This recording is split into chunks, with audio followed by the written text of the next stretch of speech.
جس میں طرح طرح کے پھول ہیں، جہاں گلاب بھی کھلتا ہے تو موگرا بھی کھلتا ہے، اسی طرح آپ کو سورج مکھی بھی کھلتا ہے، تو ہر طرح کے پھول یہاں پائے جاتے ہیں۔ اسی طرح ہندوستان کی آبادی ہے کہ ہندوستان میں آپ کو ہندو بھی ملیں گے، مسلم بھی ملیں گے، سکھ بھی ملیں گے، عیسائی بھی ملیں گے، اور ہر مذہب اور ہر دھرم کے لوگ آپ کو ملیں گے۔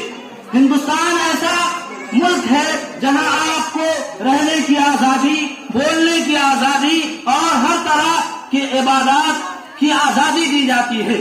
یہاں آپ کے کسی چیز پر پابندی نہیں لگائی جاتی تھی، لیکن ابھی کچھ لوگ ایسے آ گئے ہیں جو فرقہ پرست طاقت ان پر غالب آ چکی ہے، اور وہ یہ چاہتے ہیں کہ ان کا قانون یہاں نافذ کیا جائے۔ میں ان سے کہنا یہ چاہتا ہوں کہ آپ کا قانون یہاں چلنے والا نہیں ہے۔ وجہ اس کی یہ ہے کہ سبھی کا خون ہے شامل یہاں کی مٹی میں، سبھی کا خون ہے شامل یہاں کی مٹی میں، کسی کے باپ کا ہندو ستم تھوڑی ہے۔